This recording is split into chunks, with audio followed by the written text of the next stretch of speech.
We just can't be like 4. in action. Alright, go ahead.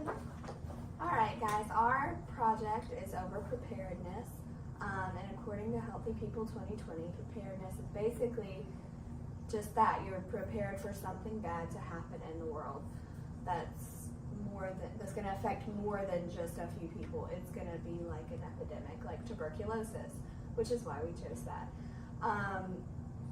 So the goal for Healthy People 2020 for preparedness is to strengthen and sustain communities' abilities to prevent, protect against, mitigate the effects of, respond to, and recover from incidents with negative health effects.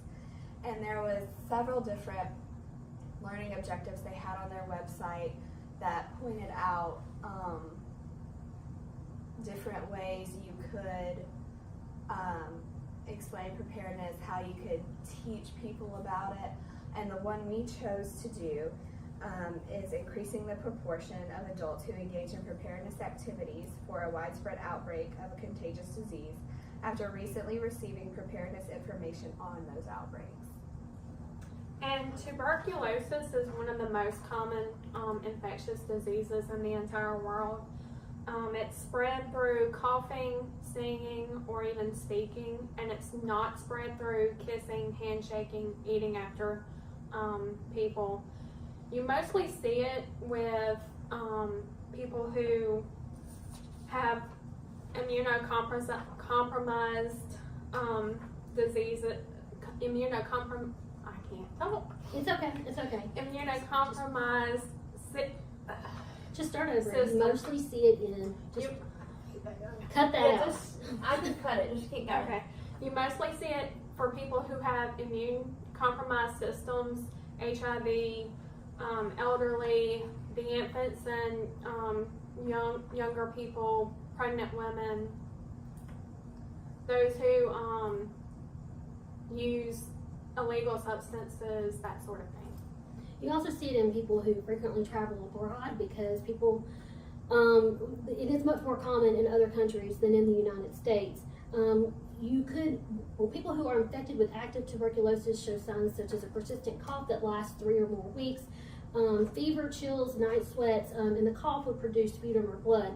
If you feel that you may have this, you would need to get tested for TB either through the skin test like we had before we started nursing school, or through a blood test. If either of those tests are determined positive, then you would then have a chest x-ray to screen to make sure you are positive for TB.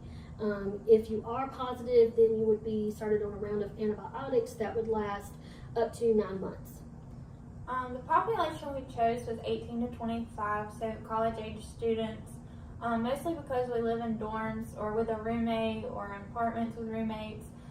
We chose this because you're close to each other all the time, sharing items such as razors, and like in our video, and we're close rooms such as classrooms or office areas.